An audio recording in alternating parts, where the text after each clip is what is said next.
Hello, everybody. It's great to be here one more time today. My name is Gary Fowler. I'm the president, CEO, and founder of GSD Get Shit Done, premier AI and quantum venture studio located in the heart of Silicon Valley. I'm a 17-time serial entrepreneur with several unicorns under the belt. I was on the original management team at Click Software, which was sold to Salesforce for $1.35 billion, and also Eva.ai, an AI HR tech company that I co-founded with Dr. David Yang. We believe at GSD that intellectual capacity is evenly spread around the world, but opportunities are not. And that's why we named it GSD, Get Stuff Done Venture Studios. So with that, I'd like to introduce my incredible guest. So Gabriele Lang is a psychologist, Up and Change is her company. She's the CEO and founder, and they do conflict resolution, psychologically sound, helping people understand why success should last and how it can last. They enable collaboration also in challenging situations with effective rules and techniques. So with that, I'd like to get Gabriele on board.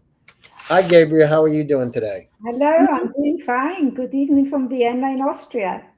No, it's great. How's the weather in Austria? It's again cold, so it was already quite warm, but now it's getting cold again. So in the rest of Austria it's snowing, and here it's raining. But hopefully in 1 or 2 weeks it'll get warmer again. So you studied psychology. You got your master's degree in psychology, but then you went to work for Procter and Gamble. What made you decide to do that? That's funny. I was one of the few students in psychology who wanted to work with children and ended up in business. And the rest of the students always wanted to be work in business, and they all ended as psychotherapists. So that's the way it went. How did it come that I did an internship at Procter and Gamble first, which kicked off my career? It was by chance. I was looking for a job while I was doing my PhD, and I went to Procter and Gamble, not knowing at all what marketing was. I can remember my grandma asked me, and I said, give me a few weeks and I'll tell you what it is. Yeah, because I come from a pedagogics family, and I had a psychological background.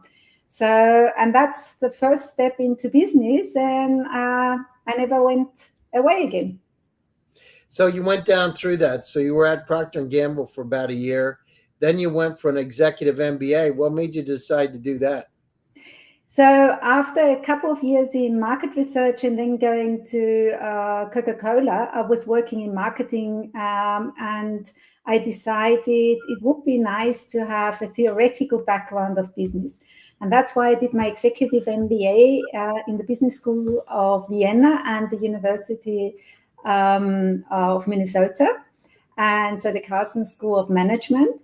And then moved into sales at Coca-Cola, and that was the reason I did my MBA. So you went into sales. Now, so how was that going into brand management and sales after going through psychology?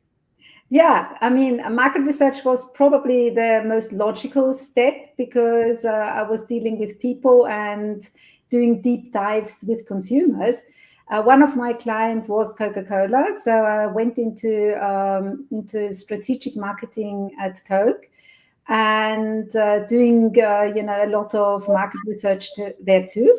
Then, because of curiosity, and that's the red thread through my whole career, I decided to go into brand management. And of course, when you're in marketing, all the salespeople have the feeling you're somewhere on the cloud and have no idea of sales. So I went into sales after my MBA. And yeah, that was curiosity always leading me, wanting to know and find out, what was key account management about. And then eventually, after business to consumer, I went to Mondi in the paper and packaging industry. So I went into the business to business industry. So you were marketing director there. So how was it when you went down through? How hard of it was it change going from your MBA, your psychology degree to an MBA? How much different did your mindset have to be after studying, psychoanalysis and all that? How was it to go in and to your executive MBA? Not too difficult, honestly, because I was working already in the field. So honestly, it was just broadening my expertise. And, after finishing the MBA, I mean, I think it's more about analytical thinking, about, understanding holistically what the business is about. So I don't think it's so complicated because, I mean, with as psychologist, you have to deal with complex issues too. So that's very similar, isn't it? And, when I then went to Egon Zehnder International doing executive search and management assessments, it was the next step. And that was the time when I thought, now I understand why I studied psychology, because it was like a little circle where I came back again to the psychology because I was dealing with people. And that's throughout the whole business. You're dealing with people, you're dealing with different personalities, and you can watch the behavior changing when it gets pressurized or when it gets stressful. So more or less, the psychology was always very important, although I first didn't understand why I had studied it. And so, have you gone down through this journey? Now, how was it dealing across cultures? Because, well, obviously, when you were in Minnesota, you had to deal with the U.S. culture. How different is the culture between the U.S. and Austria? If you look at the German-speaking markets like Austria, and Europe compared to America, I think the hugest difference is the approach of making mistakes. I think Americans have one different mindset, that is, if you fail, it's not seen as disadvantage necessarily, but a way of learning from mistakes. Yeah, and I think this mindset is a bit different in Europe. Yeah, especially in the German-speaking countries. That's my opinion. Otherwise, I didn't have issues because my mom was English, so I was used to the English culture more or less, and the English language, and so I coped well. Well, that's great. And so, you did that. You went down through that experience, and then how did you come down? So you went to Egon Zehnder, and then you started in the consulting thing with was it Grunder and I can't even say it, Geschäftsführer, or I don't know how to say that. I then founded my first company, Create Success Consulting, which is a consulting company, doing a lot of executive coaching. And then 2019 with Barbara, my business partner, I founded Up and Change. Now, how's that? So, how did you go through? Why did you find Up and Change? And let's talk a little bit about what you're doing today. Mm-hmm. The reason why I founded my own company was when I was working at Egon Zehnder, more or less dealing with the who is who of business here in the German-speaking countries, and earning quite well.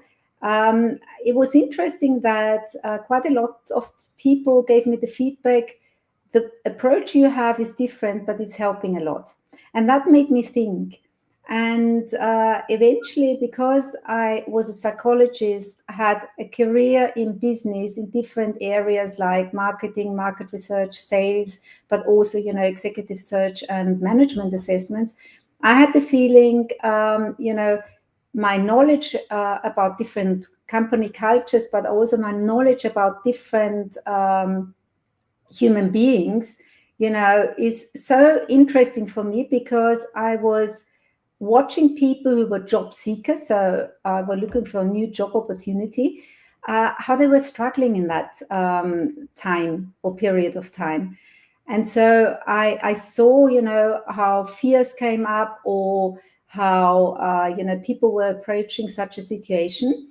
And then I watched the second interesting issue for me. That is that the recruitment seemed quite easy. The challenging situation was the onboarding of the people. And Mhm. quite a lot of people fail then on the onboarding. And that's got nothing to do with the functional competencies, but it's got to do a lot with cultural fit and with personal and social skills. And that was where I thought that's an area which I'm really thrilled about. And I think and believe that a lot of organizations can have or would need help concerning these issues when it's getting complex and there's human beings involved. That's the reason why I founded Create Success Consulting, and then in a second step, Up and Change with my business partners. Now, what kind of issues do people have? So you talk about conflict solutions. What kind of conflicts, and how do you talk about psychologically sound for success? How do you help them develop that? How do you resolve conflicts, and how do you go down through and help them become more successful? More or less, most of the jobs I come to is really that people are struggling with collaboration. That can be board members, that can be a management team, that can be the single manager. Or a manager with his team. It's always got something to do that it's not going smoothly. It's not going without friction losses. Yeah. And that's when I come in. And why the knowledge of psychology helps, because it's more or less mostly not a rational problem. It's mostly not a theoretical or functional competence a problem, but it's a problem with human beings not understanding each other and not being able to work and collaborate with each other. So what I do is more or less one example. I'm called by a management team, for example, of a bank who are struggling, in collaboration. And then, I find out what the issue is. And what I do more or less is facilitation and enabling them to open their insights concerning the other people, so the other person. So understanding how the other person, for example, they are struggling with ticks in stress, what they are allowed to do, what they're not allowed to do, where the situation escalates or doesn't escalate. And I always have the feeling it's like a piece of dry earth, where you put a bit of water and it sort of sinks into earth very quickly. So the knowledge about that we are not all behaving the same, that a lot of emotional triggers, cause our behavior, is so valuable for these people that it makes easier for them to then work with people who are different to them, who have different opinions. And so what I do in my business with different personal and digital tools is always enabling people to work together, to be more resilient, and to stay calm even in challenging situations. That's what I do. And that's the way how, for example, a management team then can be more productive, can make the strategic decisions which are important, and avoid these innovating circles, wasting time, energy, and money in the end. No, there's a lot of. So, what's the biggest problem that people have communicating? I think the biggest problem is that people judge a lot. Mm-hmm. So the behavioral thinking, sort of, if you communicate from your own side, that you sort of try to say what you're doing, what you're thinking, and not generalizing, is very difficult for people. And the second thing, I think it is understanding that not every person under pressure behaves the same way as Mm-hmm. yourself. And we did a lot of work on stress typologies. Yeah. So there's people, of course, in stress who are more introvert. That's a totally different behavior than somebody who in stress is an extrovert. So who tends to deal with other people much more than the person who's introvert and who pulls back. If you don't know and have this knowledge, and this understanding, it gets difficult, because then the escalation curve is quicker, in the direction of escalation versus de-escalation. So I think that's very difficult. And what I'm watching in the past months and even years now is a phenomenon which is for me really interesting. Is you talk to a manager, or a manager comes to executive coaching, and they would say, I've got no conflict. You ask one or two questions and they start moaning or complaining about stuff. So it's so interesting. They maintain they don't need conflict resolution, and that's not an important topic in any organization. But on the other side, at the same time, at the blink of an eye, they would complain and moan, which is causing them a lot of time, a waste of time, and of course, a lot of energy. And that's very interesting to watch. And I think this is a phenomenon which is getting or increasing. I don't know if you can watch that. Well, I mean, the thing is, I think there's a lot of challenges because there's so much data around us, and we're so, what do they call it in psychology? Learned helplessness. They're so inundated, people don't know what to do. So, of course, they're under stress and they don't know how to they can't even check their email, for God's sake. I mean, they can't find their email because they're so inundated with hundreds of emails every day. So have these tools to be able to help us, kind of like our grandmother that love us and care about us, are going to be really important for this change, because companies are inundated, individuals are inundated. There's just too many decisions need to be made, and there's not enough time to make them. Yeah, what you're saying and mentioning, I think, is a very crucial aspect, is a lack of time. But if you dig deeper, it's more or less not only a lack of time, because the question always is, it's the egg or the hen. Is the lack of time because people are not, prioritizing right? Or what's the reason for the lack of time? Of course, it's information overload. I mean, everything's getting quicker. We've got very fast, environment. I mean, not even talking about AI, which, many people have fear of, and it depends on how you use it, to make it more efficient for yourself. But I think the biggest issue, if you look at the gain and pain psychology of venting conflicts versus conflict resolution, is if you just vent your feeling, your emotion, then first of all, it seems as if you were doing something anyway. So it's a false impression of action. The second thing is you're looking for compassion in the other person, because if somebody is compassionate with you and says, yeah, that's really bad, and your boss is really terrible, and that team is really awkward to work with, that's a good feeling.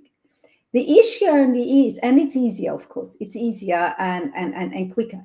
The issue is only you start this circle of frustration, because you're not really impacting anything. You're not solving any issue. You're just having a short-term relief.